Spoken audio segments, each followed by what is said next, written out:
My name is Paula Bowman, and I am one of the many docents here at the Oliver Miller Homestead located in South Park. This is the first episode of what we hope will be a continuing series of Dine on the Homestead.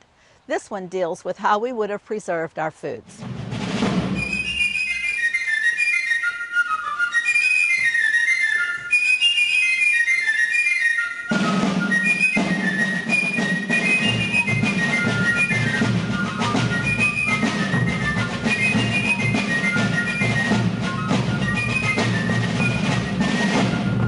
Welcome to the Oliver Miller Homestead. The Miller family lived here through 5 generations, from the 1770s till 1927. Obviously, there were many changes in this area through that long time frame. For the families themselves who lived here, probably the most striking difference that they would recognize from our lifestyles was the need for them to produce and preserve sufficient food for them to survive through the long, cold Pennsylvania winters without access to a local grocery store, use of a freezer, or tin cans. So exactly how did they do that? We'll step back into the 18th century with us, and we'll show you some of the methods that they would have used to preserve foods for their winter. Interestingly enough, one of the most important commodities for that process was something that we take for granted every day: salt.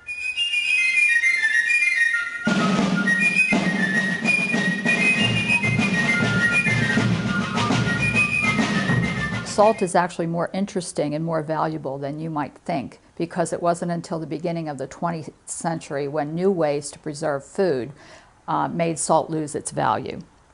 Now, salt is found all over the world. It is in thick crusts under the Earth's surface. It can be mined from there. It is also found in all of our oceans, and it bubbles up in mineral springs, and sometimes it's found in crusts along lake beds and at the bottom of lake beds. So this was well known in Europe, and salt was used since early times. There are even biblical references to salt. Now, I have a few different kinds of salt on the table today. I just wanted to show you, everybody knows what salt looks like. And I'm sure that this is the kind of salt that you're most familiar with. This is your Morton salt. Now, Mr. Morton, his mission was to make salt uniform, and he really was into commercializing salt. He wanted his salt, no matter where it came from, whether it was sea salt or mine salt, to all look the same. So he began adding a chemical called magnesium carbonate, and eventually they started adding something else, but it made the salt flow. So this is really old salt. Let's see if it still works, because I have not checked it out. And it does. His motto was, "When it rains, it pours," and that it did. He said you could look at his salt under a microscope and all the uniform crystals would be uniform. You wouldn't be able to tell where it came from. Now, I have on the table here some flake salt that is actually a mined salt, and I also have 2 salts that are sea salts. This salt over here is a gray sea salt, and it comes from France, and you can see how this salt actually looks kind of moist. Sea salts are moist. And then this is a sea salt from America, and you can see that this has been better processed. This is a modern sea salt.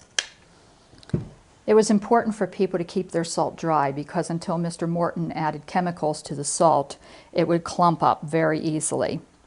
So people had a variety of containers to keep their salt in. This one is actually made out of horn, and it's called a salt. This would often be hung near the fireplace in the kitchen so that the heat would also help keep the salt dry. But you can see that we have a little salt left in here. Now, if this were colonial times, I would not just be pouring salt everywhere, because it was that valuable that people actually were very conscious of how they used their salt. This is another horn salt. This is just a pottery salt cellar with a lid on it made of leather, and you can see that this salt has already clumped up a little bit. And we just have another. You could keep it in a tin box, a wooden box. You could keep it in a crock, but the idea was to keep your salt dry.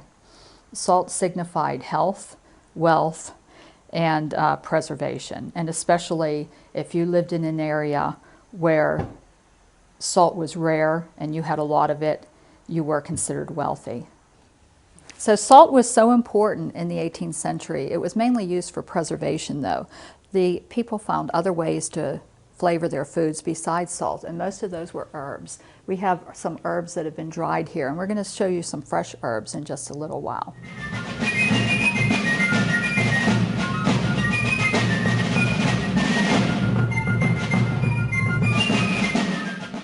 Hi, I'm Beth Chatham. I'm one of the volunteers here at the Oliver Miller Homestead, and we're sitting on the porch of the log house.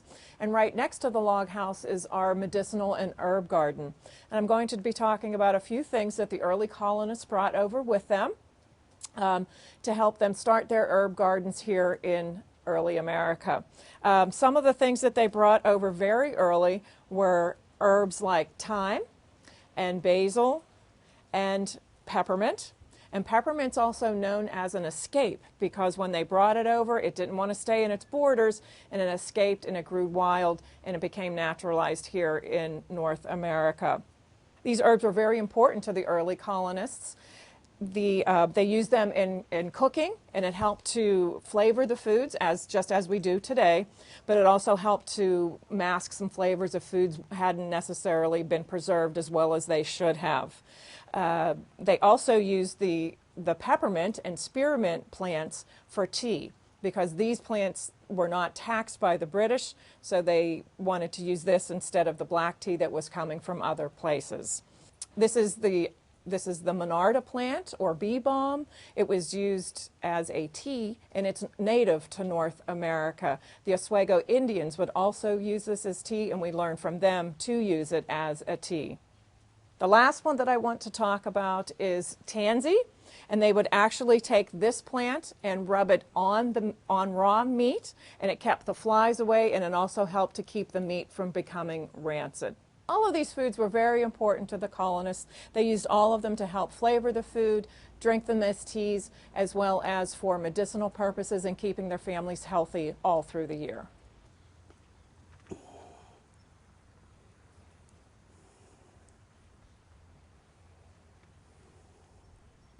Good morning.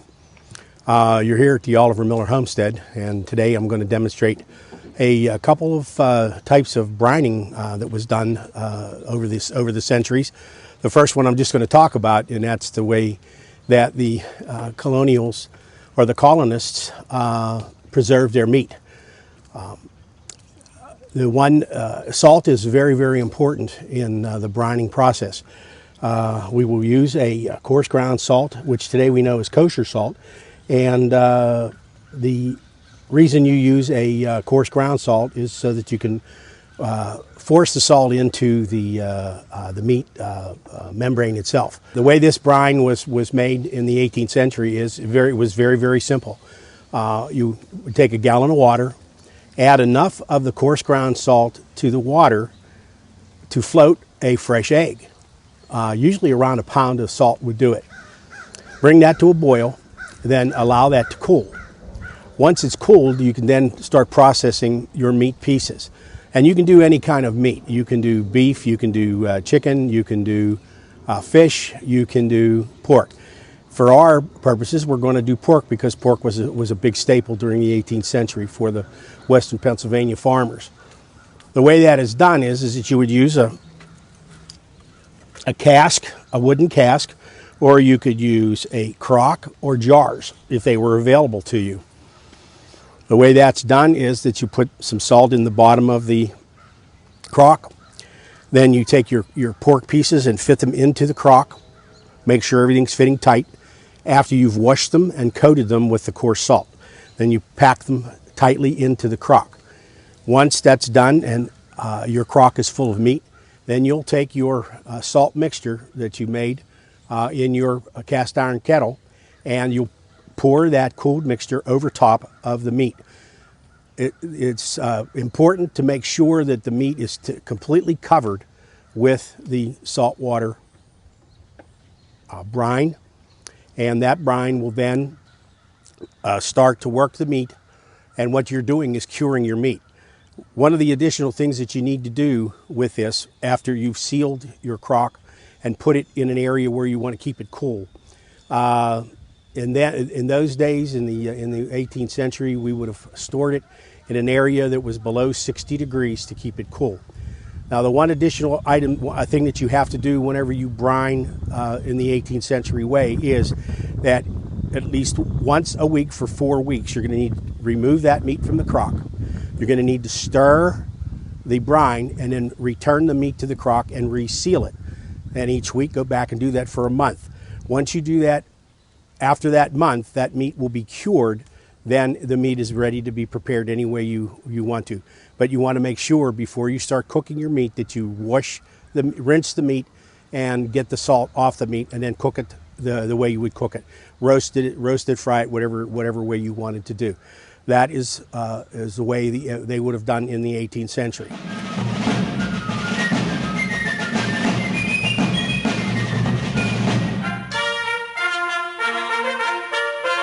Another way of preserving meat was called dry curing. In dry curing, what you do is pack the meat in salt.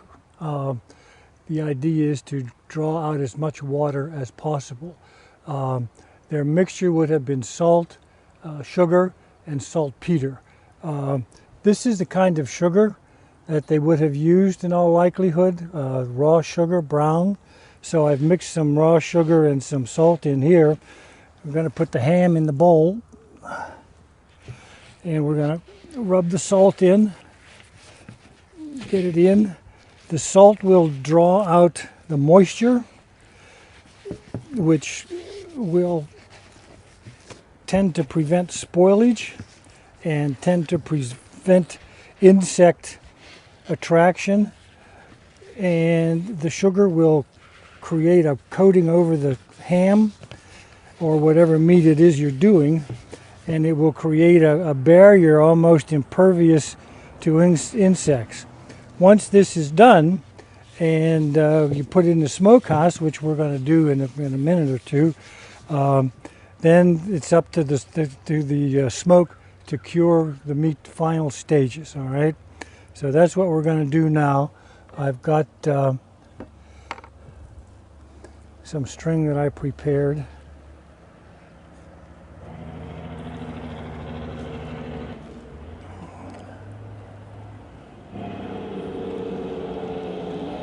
Put it around the skewers,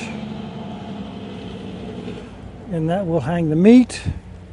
And then we're going to go over here to the smokehouse. We've already got some bacon and sausage in there, and the ham will continue to cure dry. This is the smokehouse, another way of preserving meat to be kept for the winter season for food on the table.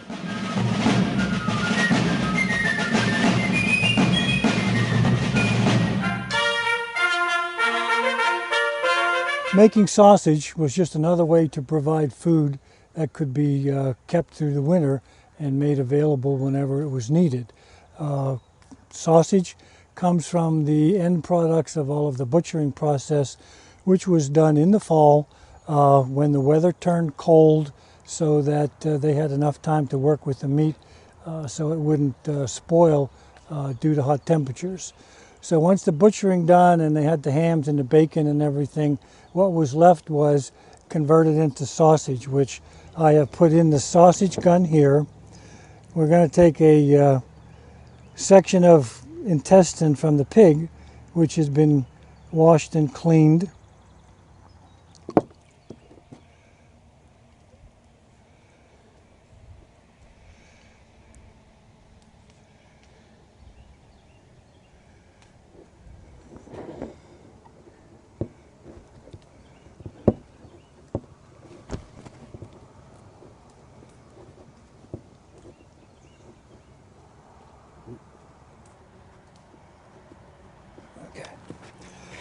All right, because this is hard on the stomach, I use that little board, and then all you do is push slowly then, once the meat starts to come out.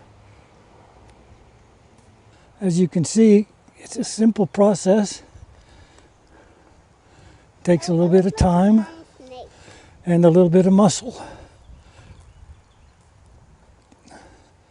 Okay, let's pull that off. It looks like a long snake. Yes, it does. Okay, now let's just kind of work it back. Now it looks like a small snake.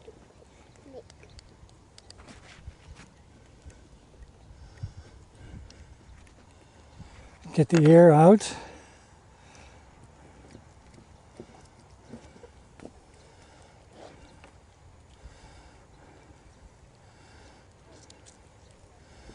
And compact it.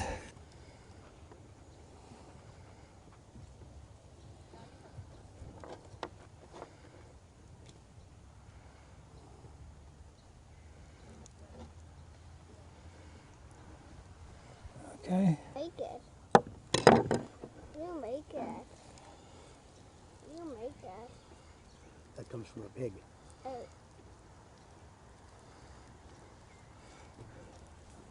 Why don't you eat it? I love breakfast sausage. And now you have 3 links. When you're done, you can put it in the smokehouse and smoke it, or you can lay it on the fire here and cook it and eat it. And that's making sausage from the remnants of the butchering process.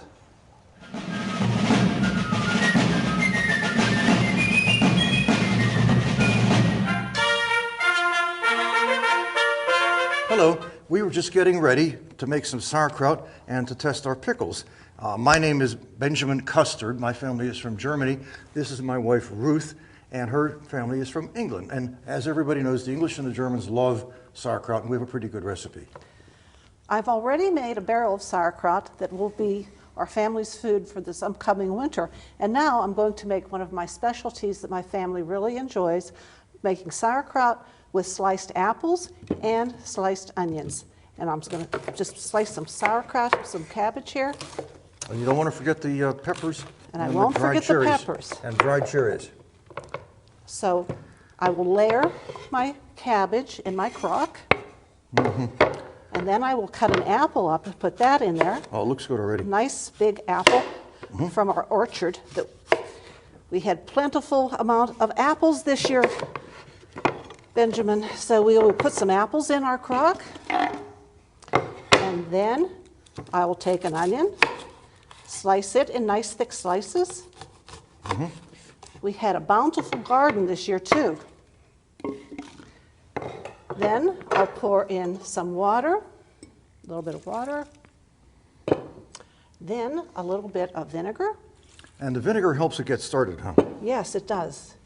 A little bit of salt. And we really mean a little bit because salt is scarce. All of the items you see here were grown in our garden and our orchard, but the spices and especially the salt, Mr. Miller had to go back east to get that. A few peppercorns, and then a slice of bread. The yeast in the bread will also help with the fermentation. And you a put that on the slice of top, bread right? In there. Yeah. Then I cover my filled crock with my pig bladder, put a piece of string around it to hold it secure, And it's going to tighten up, isn't it? and it will tighten up as the pig bladder dries. I've already wet it. Then cover it with a clean cloth. Okay. And in about a week or so, this will be ready for our family to devour. Okay, I'm going to test the pickles. I made them earlier. It got hot this summer, and our pickles were done a couple of months ago. Now, I'm hoping I brought another cucumber. We might get a second crop. But I'm going to test these. Oh, this looks good. Look at this. Looks delicious. Look at that, Ruth. Oh, I think. Do you think it needs a little bit more? Let's put a little more dill in it since we Okay. had such A good plentiful harvest. dill. Okay, a little more dill. And can I have a little more salt? I know it's scarce, but I think it needs a little more salt. Here you go, Benjamin. All right. Okay, and do you want to tell people what we're going to do with the rest of the items in here? Now later this week, I'm going to be making a very special item. It'll be pickled parsnips, pickled turnips with pickled beets. The parsnips and the turnips will change a beautiful shade of pink, and it's a real treat for the family to have that. I understand that's a real delicacy in Europe. Yes, it is. Yes, it is. And also, the beet greens will be useful for a soup that I might be making tomorrow. We might be making that later today. Okay, this is one method that we preserve food by pickling. We use a lot of salt to do it, what we can, and it is scarce. And another method of preserving food for the winter is drying.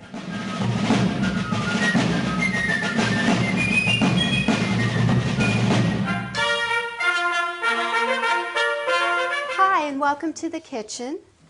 Today we're talking about preserving foods and we're drying items. As the woman of the house, I have to know what I can feed my family, the fresh fruits and vegetables now, and what I need to save to get us not only through the winter, but also through early spring. And this is always a problem. But what we've already finished with are the peas. And I love doing the peas because all you do is shell them, put them in the bake oven and dry them. Now we have corn, and corn is so important.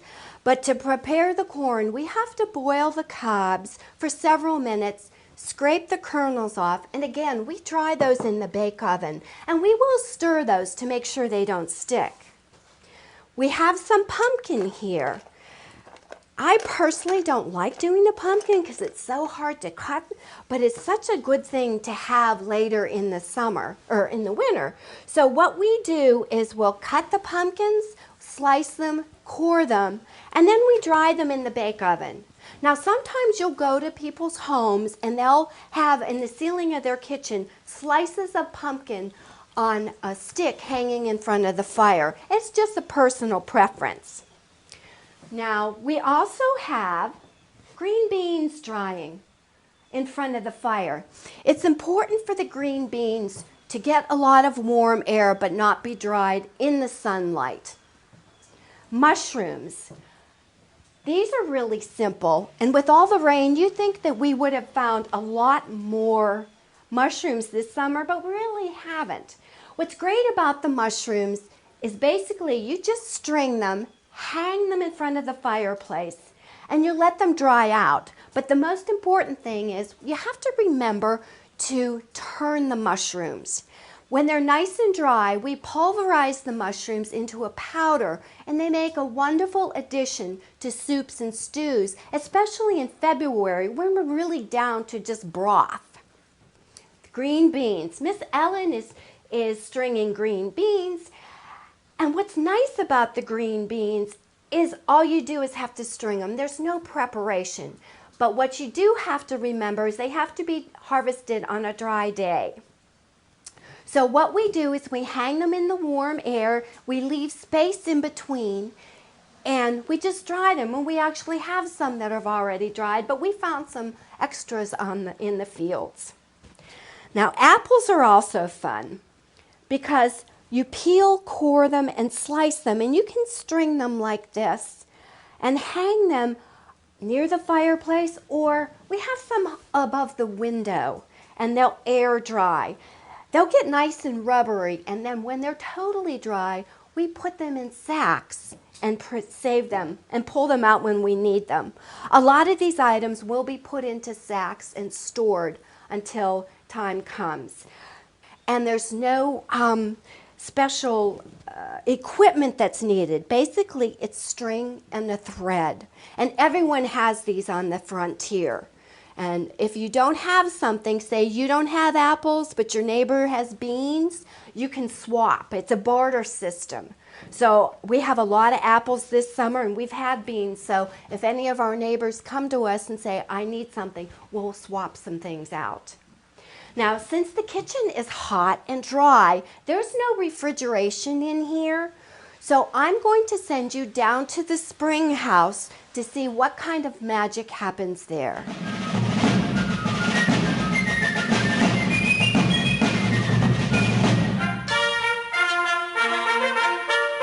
This is our spring house. It runs a very cold stream through it continuously and maintains a mid-50s temperature all the time.